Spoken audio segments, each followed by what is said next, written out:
Hi, my name is Laura Radosevich. My maiden name is Tighe.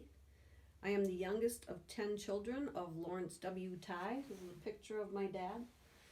I'm doing this because I would like to remember and honor those we have lost by reading a radio interview that my father did 2 years after Pearl Harbor was attacked during World War II. Sergeant Tighe, whose home is in Wadsworth, Ohio, is a member of the Regular Army Air Forces, having enlisted back in July 1939 in the service of his country. In truth, it is to them that we owe the fact that our Pacific coast has not suffered the ravages of Japanese invasion. Ladies and gentlemen, Sergeant Tighe. Thank you. Hello, everybody. Sergeant, today is December 7th, and you and I, all of us, know its significance.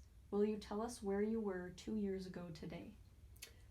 On December 7th, the December 7th, the one that none of us will ever forget who went through it, I had a corporal's rating and was lying in the Hickam Field Hospital with a broken back as a result of an operational accident.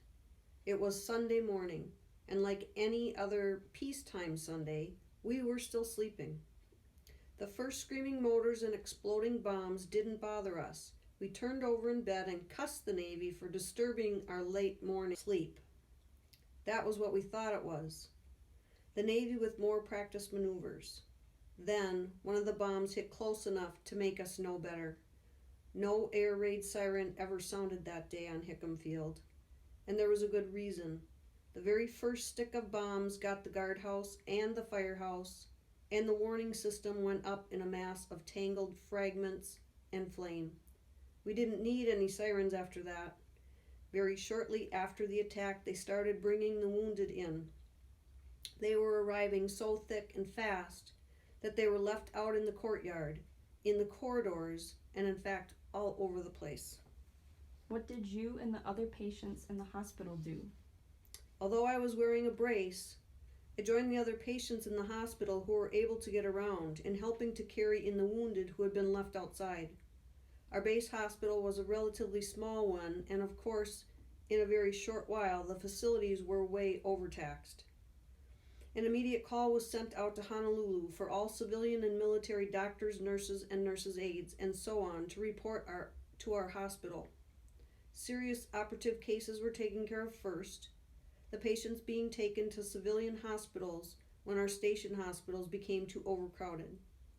Finally, after what seemed like an eternity, although it was only 4 o'clock that afternoon, the other walking patients, those that could get around on crutches and canes, and I, were relieved and sent to McKinley High School in Honolulu, where the Red Cross had set up an emergency hospital. How long did you stay in this improvised hospital? Not long. The next morning I was released from the hospital and reported back to my squadron. Although still wearing my brace, they had to have every possible man they could, and we spent the next couple of weeks cleaning up the field, rebuilding planes and hangars, and so forth to the best of our ability with the spare parts and tools that we had available. After we got the field cleaned up enough to operate, our squadron was assigned to patrol duty and to the training of new pilots who had been sent out from the mainland to learn how to handle their planes on long overwater flights. Just what sort of duties did you perform during this time? During this time I was crew chief on a B-17, a flying fortress that is, out on patrol duty. Although I saw thousands of miles of ocean, never once did I spot a Japanese submarine. Late in May, our outfit was transferred to Midway, and that's where I really saw some action.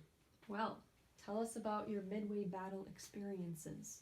On June 7th, I volunteered to take the place of a gunner who had been wounded the day before, and since this was my first flight into actual combat against the enemy, I'll admit I was plenty scared. For the first few hours after we took off, all was calm and peaceful.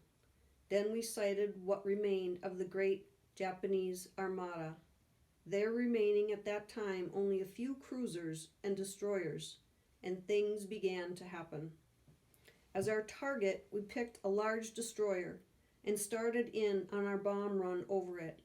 Those Japanese ships were turning and racing around like trapped rats in a barrel, and as soon as we got in the range, they started throwing everything at us but their horn-rimmed glasses. However, that day, our bombardier was what airmen call on the ball. I heard him report, "Bomb bay doors open," over the interphone, and a few seconds later, which then seemed like hours to me, our bombardier said, "Bombs away." His bombs were on a true course, and two made direct hits on the Japanese destroyer, which headed for the bottom within 10 minutes. Meanwhile, over the interphone, our pilot had been telling us to watch out for enemy planes and to report how close to us the flak was bursting. Just about this time, 7 Japanese planes appeared as if from nowhere, and they started to give us all they had. After a hot fight which lasted for about 8 minutes, we had knocked down 3, and the other 4 decided to call it a day. Our navigator was wounded, so our pilot headed for home as fast as our ship, which we nicknamed Madame X, would take us. That was certainly a wonderful victory, and I know it was in great part due to our Army Air Forces. But tell me, I understand that you are credited with a Japanese 0. Did you get it at Midway? No, it was several months later that happened. Our outfit was sent in to support the attack on Guadalcanal. We bombed the Japanese there, paving the way for the marine assault which occurred there on August 7th. Some weeks later, our plane was sent out on a search mission that was to take up through the northern Solomons and over Bougainville. It was over Bougainville that we ran into trouble. We were jumped by 5 Zeros, and after a long and difficult fight, we were the only ones left in the air. One of our engines had been shot out. Our plane really took a beating. However, it was then that I got my first 0. It was a wonderful feeling after it was all over, but during the fight, it was something that words can't explain.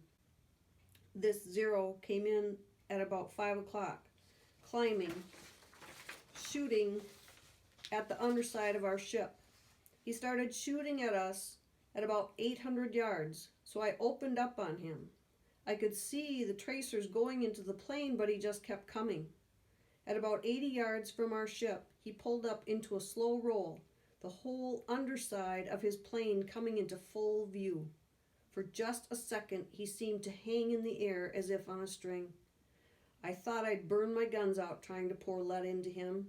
Suddenly there was a terrific explosion, and all I could see was flame and smoke, and then small pieces slowly descending toward the blue Pacific. That's when I became what we call a veteran, that is, one who has 1 or more planes or over 100 hours of combat flying to his credit. That sounds very interesting indeed. You certainly seem to have been very busy, to say the least. Didn't you men ever get rest? Well, after flying 19 combat missions, which gave me over 133 hours of combat flying, we were ordered back to Hawaii for a rest. We left the Southwest Pacific in March of 1943, and after staying in Hawaii for 6 weeks, where most of us recovered from malaria fever, we sailed for the United States. After an uneventful trip lasting about 10 days, we arrived outside the Golden Gate at 10 o'clock in the morning, one day last May. With a very rousing cheer from all men on board, we passed under Golden Gate Bridge into San Francisco's beautiful harbor. I'll bet you were glad to see the good old USA once more. And how. And Army life here is sure different from what it is in the Southwest Pacific. Yes, quite a bit different from WAC recruiting, eh? Tell us, how did you get into WAC recruiting? Nobody knows quite like we do, who have been over there, how much we need help. Every time there's a plane short, either because of lacking planes or lacking crews, some guy out there fighting so that you and I can go on living in our kind of United States pays for that shortage. Not with ration book coupons. He pays for it with his life. And the war goes on just that much longer. Those men know what it means to have the war go on. They know that for every plane in the air over there, there are hundreds of men and women back home serving in the Army Air Forces. That's true.